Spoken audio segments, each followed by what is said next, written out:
Pernah nggak sih ngerasa mentok? Bingung mau mulai riset dari mana? Rasanya kayak ada kabut tebal gitu di depan mata. Nah, tenang aja. Kali ini kita bakal coba bedah bareng-bareng langkah paling krusial dalam sebuah riset. Gimana caranya menemukan masalah yang tepat untuk dipecahkan. Oke, jadi ada 6 langkah simpel nih yang bakal kita lewatin. Tujuannya? Buat mengubah ide yang tadinya masih ngawang-ngawang, masih abu-abu, jadi sebuah pertanyaan riset yang, tajam, fokus, dan bertenaga. Oke, kita langsung aja masuk ya. Rintangan pertama dan, ya ampun, ini paling umum banget. Bingung harus mulai dari mana. Banyak yang ngira riset bagus itu dimulai dari ilham, kayak dapet bisikan gitu.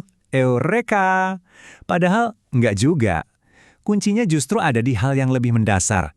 Bisa bedain antara apa itu topik dan apa itu masalah. Nah ini dia nih bedanya, dan ini penting banget. Topik itu ya kayak payung besar, luas banget. Contohnya, teknologi di ruang kelas. Itu kan umum banget ya. Sedangkan masalah itu jauh lebih spesifik. Ini adalah pertanyaan yang butuh jawaban. Coba lihat deh contohnya. Bukan cuma ngomongin teknologi, tapi nanya langsung, apa hubungan antara penggunaan tablet setiap hari sama nilai matematika siswa kelas 4? Jadi topik itu arenanya, masalah itu misinya. Jelaskan bedanya? Oke, sekarang kita udah tahu bedanya. Terus yang dimaksud masalah penelitian itu sebenarnya apa sih? Kayak gimana bentuknya? Simpelnya gini, menurut J.C. Townsend, masalah itu ada pas kita punya pertanyaan, tapi jawabannya belum ada, kosong. Nah, kekosongan atau gap ini yang jadi lahan bermain kita sebagai peneliti. Nah, kalau mau definisi yang lebih teknis tapi super jelas, kita bisa lihat dari F.N. Kerlinger. Kata dia, masalah itu adalah kalimat tanya yang menanyakan hubungan antara dua hal atau lebih. Dua hal ini kita sebut variabel. Balik ke contoh kita tadi, variabelnya apa? Yaitu penggunaan tablet harian dan nilai matematika. Riset kita itu mau lihat, ada hubungan nggak sih di antara dua hal ini? Oke. Pertanyaannya sekarang, ide-ide masalah kayak gitu datangnya dari mana sih? Apa kita harus nunggu wangsit? Tentu nggak. Yuk kita intip sumber-sumbernya. Ternyata sumbernya ada di mana-mana loh. Serius. Bisa dari pas kita lagi baca jurnal, terus nemu, loh kok bagian ini belum ada yang neliti ya? Atau dari masalah nyata di sekitar kita, di sekolah, di komunitas.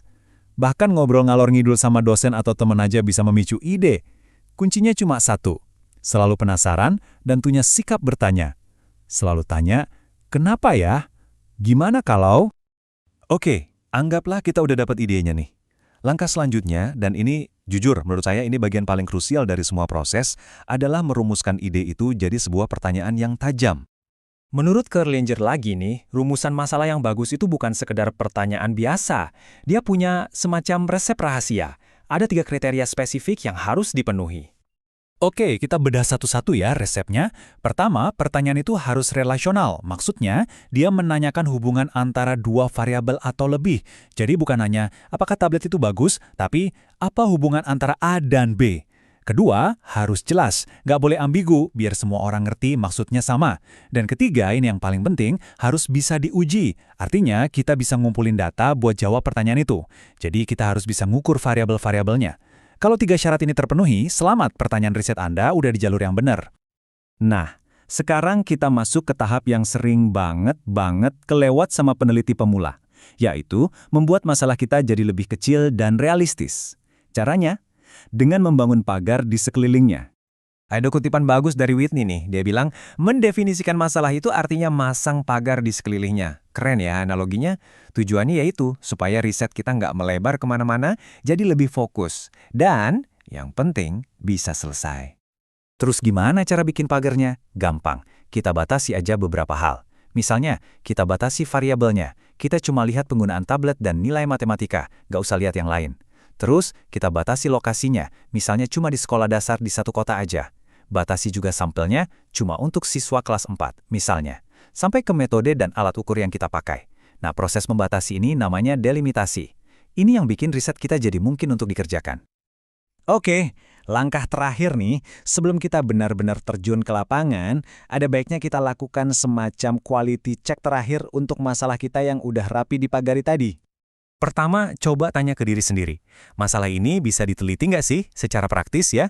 Kita bisa nggak ngumpulin datanya? Dapat izin nggak dari pihak sekolah? Datanya tersedia atau nggak? Ini pertanyaan super fundamental. Kedua, apakah masalah ini baru? Eits, jangan salah paham. Baru itu bukan berarti harus nemuin teori baru yang mengguncang dunia. Cukup dengan menambahkan satu kepingan puzzle kecil ke dalam gambaran besar ilmu pengetahuan, itu udah kontribusi yang berharga. Ketiga, ini juga penting banget. So what? Emangnya kenapa kalau pertanyaan ini terjawab? Ada gunanya nggak sih? Apakah hasilnya nanti bisa bermanfaat buat guru, buat sekolah, atau mungkin buat pembuat kebijakan? Riset yang bagus harus punya signifikansi. Dan pertanyaan paling pamungkas, yang butuh kejujuran tingkat tinggi. Apakah masalah ini visible buat saya, buat Anda? Bisa nggak sih kita kerjain ini secara realistis dengan semua keterbatasan yang kita punya? Coba deh checklist lagi, punya nggak skill yang dibutuhin? Terus, minatnya ada nggak? Jangan-jangan di tengah jalan bosan. Dananya gimana? Cukup? Waktunya? Dukungan dari kampus atau lembaga lain? Ini benar-benar reality check yang harus dilakukan sebelum terlanjur nyemplung terlalu dalam. Nah, sekarang kelihatan kan alurnya? Dari yang tadinya cuma ide berkabut, sekarang kita punya sebuah rencana yang jauh lebih jelas dan terfokus. Tugas yang tadinya kelihatan kayak monster besar, sekarang jadi lebih jinak dan bisa dihadapi. Jadi sekarang giliran Anda. Pertanyaannya tinggal satu. Masalah apa yang akan Anda pecahkan?